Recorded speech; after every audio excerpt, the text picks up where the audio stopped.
Welcome everybody, I'm GpaSilverMane, and this is Sunday Night Highlights with GpaSilverMane. This is an update of everything that happened in the last week on my free-to-play account. Brand new account, started November 1st. I will be throwing in some other things at the end to make the video a little bit longer, but those are optional to watch. The video might change week to week. It will always be this: what happened in those 7 days. It's a catch-up guide.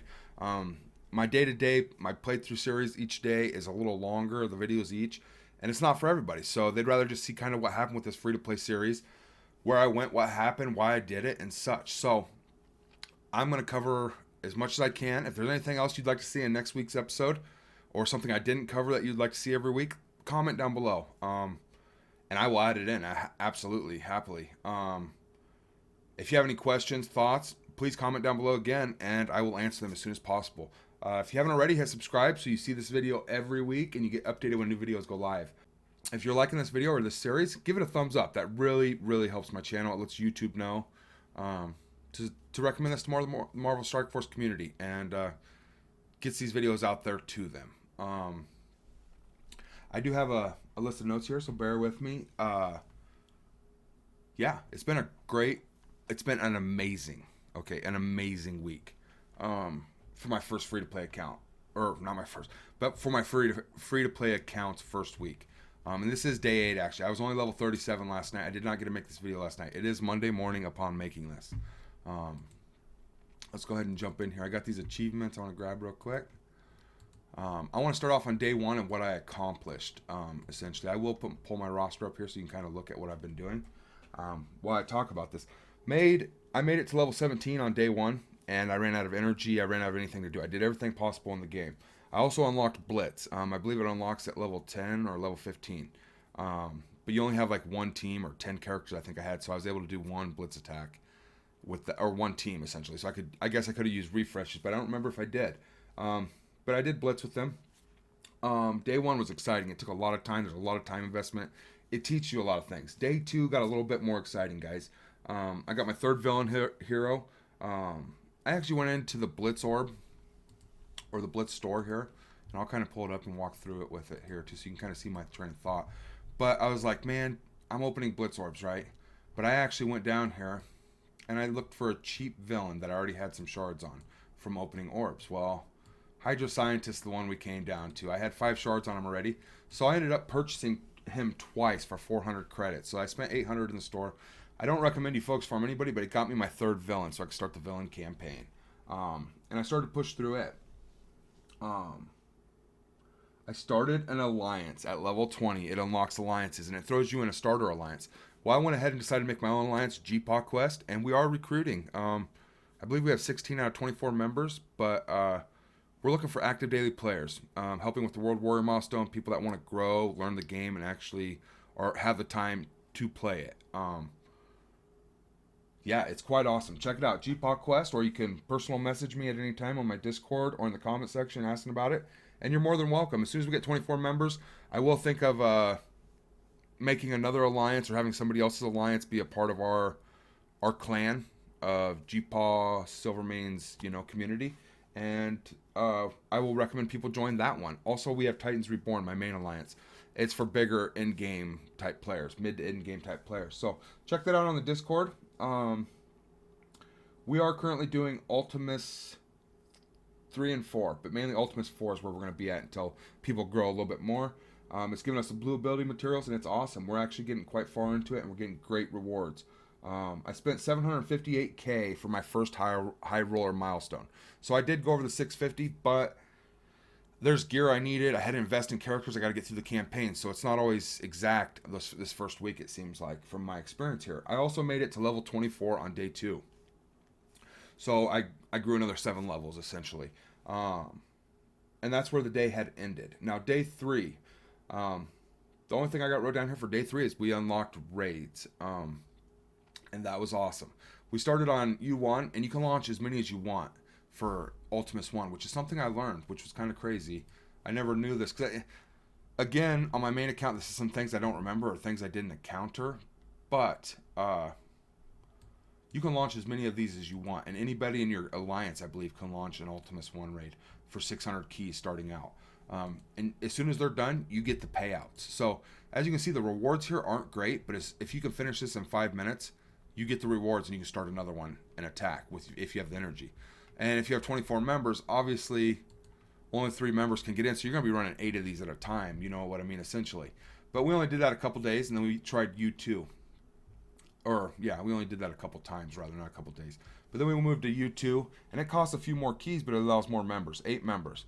And we were pretty much destroying that as well. So, as we grew so fast, we went to Ultimus 3. And I'm now not going to launch Ultimus 3 anymore on day 8. I launched it this morning, and it was a mistake. But I'm going to have us focus Ultimus 4 because the rewards are just that much better. Plus, you get some purple gear, which you're going to need here shortly, if not right now. As well as you're still getting the blue ability materials, which is huge, and the purple. So we're going to go here. And tier 3 is quite awesome. If we tier 3 it, which we should be able to, hopefully, we're going to get amazing rewards. 2 blue orbs, 1 purple, tons of ability materials. So we'll be in U4 for a while until we can 100% it consistently, and then we'll try U5 and make sure that we can do it and get better rewards than U4 before we go consistently U5. Day 4. Now on day 4, it was quite awesome, right? We had been waiting because we want to climb this arena, and I want to show off my Shadowlands and my arena team. I do not have the Shadowlands team yet. It is day 8. And my arena team might shift before I ever get the full Shadowlands team. But I unlocked arena, and I started to climb through it. And I'm already in the top 500. And I started on day 4. This is day 8. So this is my 4th day of doing arena. I will be in the top 50. I do want to show you my arena shard, which is quite awesome. Here's first place. He must have just got a lucky drop, or something changed weird, because before it was all characters I could farm. So he now has 2 characters I don't have unless I get a good RNG drop or I buy a package. So this would be a more difficult team to beat, but it's still plausible in the future depending on how much they spend. Let's go down a little ways here and check it out. See, and it was teams like this that was holding first place. And these characters are all obtainable through the game. So I can compete with that just by getting characters that can counter it. My Shadowlands full team would kill this team at the similar power level, maybe a little lower even. I don't know. It depends. But seeing these teams, it gives me hope to be in the top 100 and be able to stay in the top 100 as I grow, which is huge for our count. If I can be in the top 50, that'd be even better. And I just kind of want to show you those rewards here. The top 250 is our goal, and will set you up to be perfect throughout Marvel Strike Force. It will be a steady, awesome growth. Now, if you can be the top 100, it's just that much better. It's a 50% increase on your cores, which is huge. It helps you with those events that are coming, like Cersei, Self Samurai, and such, because you like to do those energy refreshes. This is huge, and it's giving you more arena credits. But the top 50, whoop whoop, you know what I'm saying? So I ain't gonna just say that I'm gonna be top 10 or top 20 or anything, but I think the highest I ever got on my main account was in the top, like 14th place, 15th place, something like that. I'd have to look. But the arena is going great, and I'm advancing. I'm actually coming into some teams that are similar power and similar builds. And I've got to hopefully be able to chew through them or outplay them. But I think I can get in the top 250 today, I'm hoping. I might not be able to advance enough because it doesn't give you a big enough jump. But, you know, it's kind of how it is. And you just play an arena. But we are growing fast in the arena. And we're going to be growing up into that top 50. I have no concerns of that. All right, Arena Unlocked started me at 3,100th place, which I found to be of importance to tell you about. Whereas on my other free-to-play GpaSilverMane, it being an older account that I brought back to life after I played it for a month, I quit playing it. I brought it back to life for my for my Shadowlands and started playing. But it started me back around like 9,000 something or 10,000. And I've also heard that they add 10,000 players into your arena shard, and then they start a new arena shard. So as soon as your arena shard hits 10,000 players, that's your group for this forever, pretty much, as far as I know. But to start at 3,100th place and already be in the top 400, going on the top 300, it's pretty awesome. I finished my day 4 with arena rank 2041, so I jumped over 1,000 positions.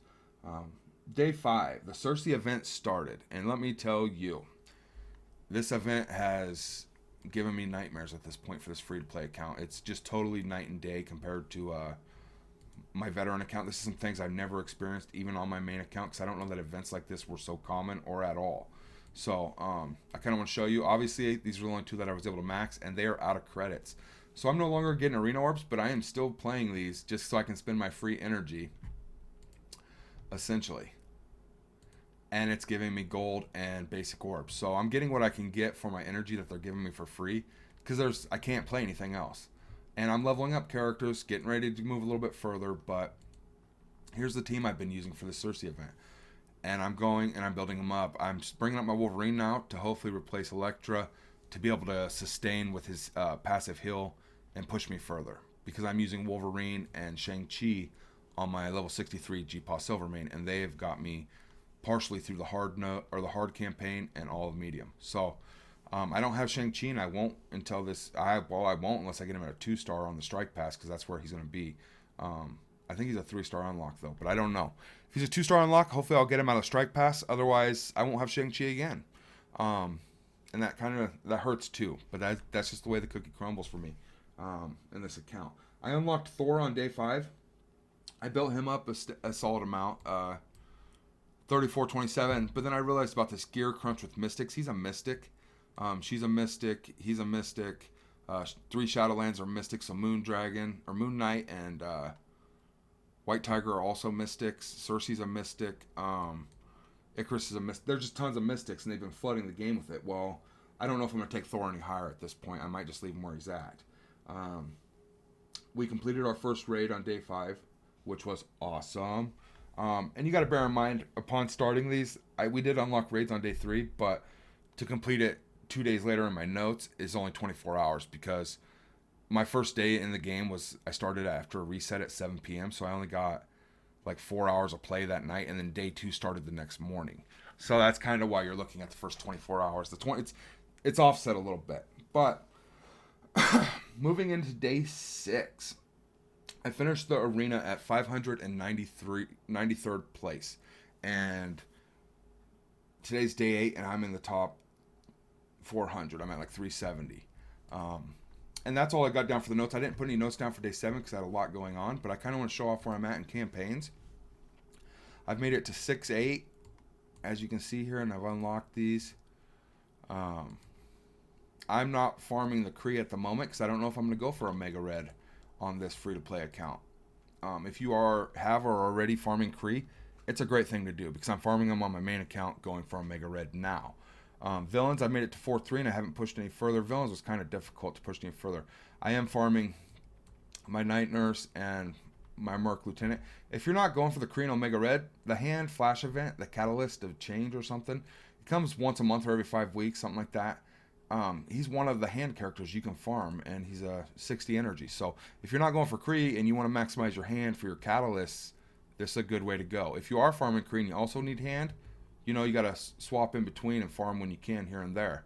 I just kind of want to show off my villains line here.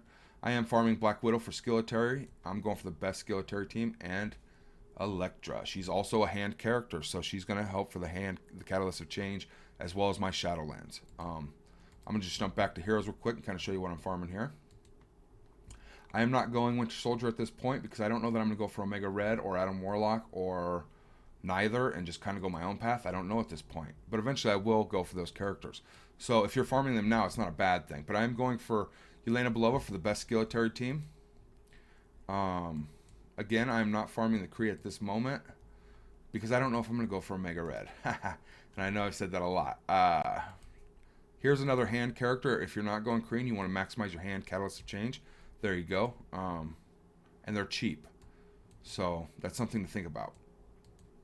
Also, I am farming Punisher only right here. Boom. So Punisher and Yelena Belova is essentially all I'm getting out of the Heroes campaign every day. Merc Lieutenant, I am focusing on for villains and Night Nurse. And then I'm going to this for Black Widow and Elektra. So that's 4 characters I'm farming there. Now Nexus, I've been pushing as far as I can. I finished here, but I'm trapped behind a level cap, level 39. So my power, essentially you should be able to clear these quite easily. Now if you're farming wave 1, here you go, but I'm not. Iron Fist is a great character, and if you're just looking for someone to farm to get shards towards, he's going to be awesome later.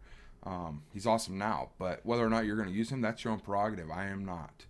So I've actually been farming quite a bit of gear for the characters I am using. Like, we'll go over to the roster now real quick. I am building him up. He is a Mystic, and he's taking a lot of Mystic gear, but he's still using blue at this point.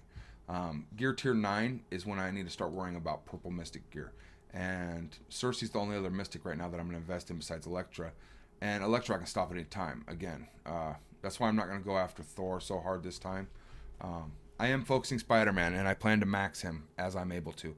He's quite wonderful. I think he has a rework coming. I think he's going to be tied into a mythic legendary type of thing, if nothing else. I don't know when, if, and or if any of that's true, but that's my personal beliefs, hopes. And if nothing else, I'm going to max him just because Spider-Man's awesome and I didn't get to enjoy him on my main account. Wolverine, I'm also going to build really, really hard. If nothing else, so when we transition towards Omega Red, I already have him. You get the stars for free pretty much doing your daily objectives. Why not build him up? He's a great character. He got a rework. Tons and tons of health at max level. He puts out a ton of damage. Essentially, his ultimate is going to kill somebody. I've been building my Mercenary Riot Guard because he has a taunt defense up, and he keeps it up most of the time once you've invested enough. I don't think he ever has taunt or defense up not on him, pretty much. And if he drops taunt, his next turn he's going to put it up again. So I've been building him up a little bit. Plus he's part of Mercenaries for the Chaos Theory, so it ain't going to hurt to put some resources. And he is a skill, which right now I don't have a lot of skill to invest into a whole lot. So I've been building Luke Cage as well. He's a great character that they give to you, and he's a taunting tank. He's a support tank for any team, pretty much. He's going to give defense up to everybody. He's going to pull taunt, and he's going to give himself death proof. Those are some of the highlights. Obviously, he shines on Heroes for Hire and War Defense, but currently I'm using him as a support tank, even in the Cersei event, because he's giving defense up and giving me some sustain. I'm not investing any more in these characters. If I invest in a villain or Deadpool, it's just to get that 650,000, which is what I am spending and I'm sticking to. If I go up to 1 million, it's only for the Cersei event currently, because I need to strengthen my team. I have no nodes to farm. I got to push further into Cersei event, so I'm kind of forced to spend what I have to spend. These characters are back burners right now, and I haven't hearted everybody that I want currently. So this is kind of where I'm at with my roster. 8, 13, 18 characters in the first week, and this is where I'm going. This right now is my main 5 that I'm focusing currently, with Elektra and Luke Cage also. He will fall off. I'm not going to invest a ton into him. Obviously, I'm hoping to get an awesome drop. Now I want to get to an exciting part of the video, and show you some orb openings for my mini account here. I've been saving this, actually. I guess I could show you the supply store too. I always buy these till they get up to like a 150, 200. Buying the blue gear because I'm needing it. I don't like to buy these, and you should be hopefully eventually getting enough of those. Mystic gear, and I was able to buy some purple gear to get to my 650,000 high roller. I don't know if I'm quite there yet, but we're going to look. I'm still a little short, so let's see what we get out of this mega orb. Alright, I do have a premium, and that after I'm done with the Sunday night highlights of my free-to-play account here, I'm going to open some red stars and see if I can't get better on my Cerseis and some premium orbs and such. If that's something you're interested in, feel free to stick around. The video is going to continue, but as for my Sunday night highlights, after I open this mega orb, that's kind of where it's going to end for the first week. Comment down below, let me know what you think. If I left anything out that you would like to see, information you want to know in more detail, comment, and I will be more than happy to put that in the next video. And there will be a lot less stuff to cover as these videos go, perhaps, other than character advancements and lucky orb drops, but because eventually we'll have everything unlocked, and I'll just keep you updated on how we're advancing through raids, arena, and such. But oh my goodness, I'm not going to invest in Yellow Jacket, but this saves me having to farm some of his shards, I guess. I think that's the best thing out of this whole orb right there. All right, so that is not going to change my arena team or my main team. We'll recruit him simply for another Blitz character to make another Blitz team. He's an awesome character if you build him up. He puts out a ton of damage, but he's based on Dark Dimension, and their kit is heavily based on that. And for me, that's just not something I'm willing to go after for Dark Dimension personally.